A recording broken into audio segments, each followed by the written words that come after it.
सही, शुरू करते हैं। सर मेरा पहला स्टॉक रहेगा यहाँ पे प्रेस्टीज एस्टेट का। प्रेस्टीज एस्टेट की मैं बात करूँ तो 1 वीक टाइम फ्रेम पे यहाँ पे कप एंड हैंडल फॉर्मेशन बन रहा है। तो कप एंड हैंडल का जैसे एक बुलिश ब्रेकआउट आता है वैसे ही प्रेस्टीज एस्टेट में एक बड़ी रैली दिख सकती है। करंटली प्रेस्टीज एस्टेट का मार्केट प्राइस चलो यहाँ पे 490.15। हमें 492 का लेवल मतलब यहाँ से ₹2 यहाँ 492 का लेवल ब्रेक करने के बाद प्रेस्टीज एस्टेट में बाय की एंट्री बनानी है। स्टॉप लॉस यहाँ पे लगाना है 480 का।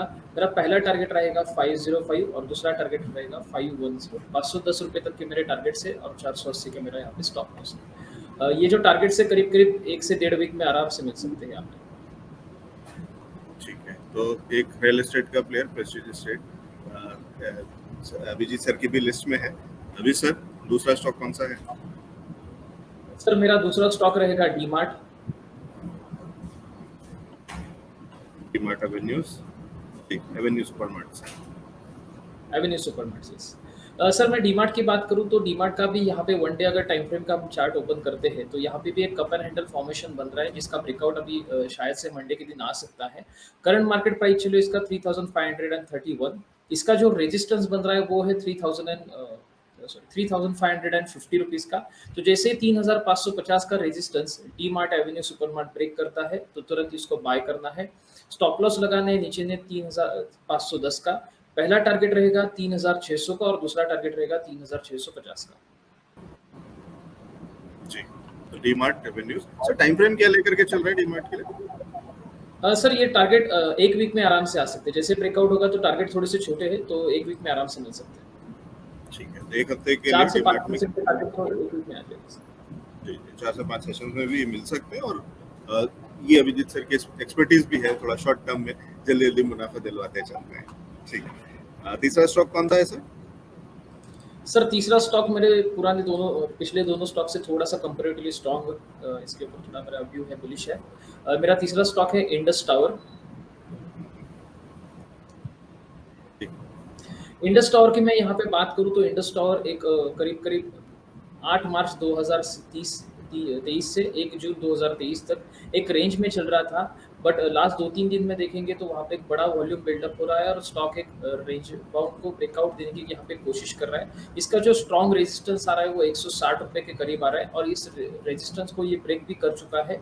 तो मंडे के दिन इसको फ्रेश बाय किया जा सकता है। इसको कोई लेवल ब्रेक करने की अभी जरूरत नहीं है, अभी ऑलरेडी लेवल ब्रेक है। तो मंडे के दिन जो भी आपको भाव मिलेगा, अभी तो 160 रुपये चल रहा है, 160 या 165 के रेंज में जो भाव मिलेगा वहाँ पे आपको बाय करना है। 155 रुपये का इंडस टावर में आपको स्टॉप लॉस लगाना है। इसमें मेरा पहला टारगेट है 170 रुपये का और दूसरा टारगेट है 175 रुपये का। अगर टारगेट की परसेंटेज में मैं बात करूँ तो टारगेट आता है करीब करीब 8% का। इसमें मुझे लगता है कि 8 से 10 ट्रेडिंग सेशन में इसका जो टारगेट है वो हमें आराम से मिल सकता है। 8 से 10 ट्रेडिंग सेशंस में यानी 1 से 1.5 हफ्ते के अंदर में बढ़िया मुनाफे के लिए इंडस टावर पे है नज़र।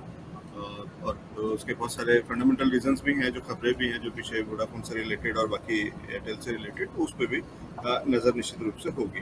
ठीक है, अभी सर और भी कुछ है आपकी लिस्ट में? Yes sir. सर मेरा अगला स्टॉक है JSW स्टील। जी, क्या स्ट्रेटजी? JSW स्टील की सॉरी सर, JSW स्टील की मैं यहाँ पे बात करूँ तो जो 2 आवर का टाइम फ्रेम है, थोड़ा सा लोअर टाइम फ्रेम का ये स्टॉक यहाँ पे जा रहे हैं, तो टारगेट भी एक आध दिन में या 2 दिन में ही मिल सकता है। 2 आवर के टाइम फ्रेम में यहाँ पे देखता हूँ तो JSW स्टील एक रेंज में चल रहा था। इसकी जो रेंज बन रही थी वो करीब करीब 11 मई 2023 से 1 जून 2023 तक थी। करंट मार्केट प्राइस इसका चल रहा है 706 रुपये 50 पैसे। इसका जो ऊपर में रेजिस्टेंस बनता है वो 711 से 712 रुपये के बीच में बनता है। तो अभी 4 से 5 रुपये का रेजिस्टेंस जो है उसका ब्रेक होना बाकी है। अगर ये मंडे के दिन अगर आपको 712 के ऊपर मिलता है JSW स्टील आपको बाय करना है। 705 रुपये का स्टॉप लॉस लगाना है। इसमें छोटा सा टारगेट रहेगा 720 रुपये का पहला और दूसरा टारगेट रहेगा 723 रुपये का। ये शायद से टारगेट जो है वो 1 या 2 ट्रेडिंग सेशन में आपको मिल सकता है।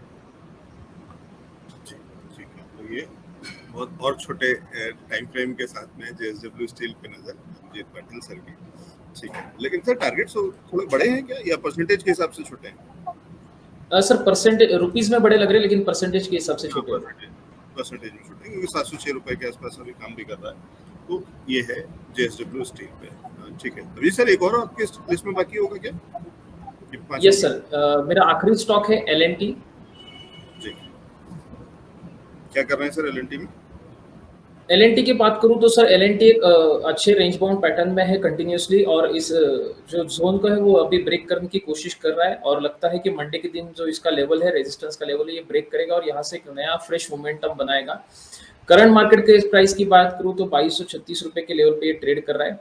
ऊपर में इसका रेजिस्टेंस जो बन रहा है वो 2240 से 2250 के रेंज में बन रहा है। मंडे के दिन अगर 2240 से 2250 का लेवल एल&टी ब्रेक करता है तो उसको बाय करना है। स्टॉप लॉस लगाना है यहाँ पे ₹2225 का। इसमें मेरा पहला टारगेट रहेगा ₹2260 का और दूसरा टारगेट रहेगा ₹2270 का। अगर परसेंटेज के हिसाब से बात करूँ तो जो टारगेट्स आते हैं वो करीब-करीब 1.5 से 2% के आते हैं, मतलब रुपीस में बात करें तो ₹30 का। तो ये जो टारगेट्स है 1 या 2 ट्रेडिंग सेशन में आराम से मिल सकते हैं। देखिए, तो ट्रेडिंग सेशन में बढ़िया टारगेट्स के लिए एल पे भी है नजर अभिजीत पाटिल सर की, तो आने वाला हफ्ता इन 5 स्टॉक्स पे नजर अभिजीत पाटिल सर की।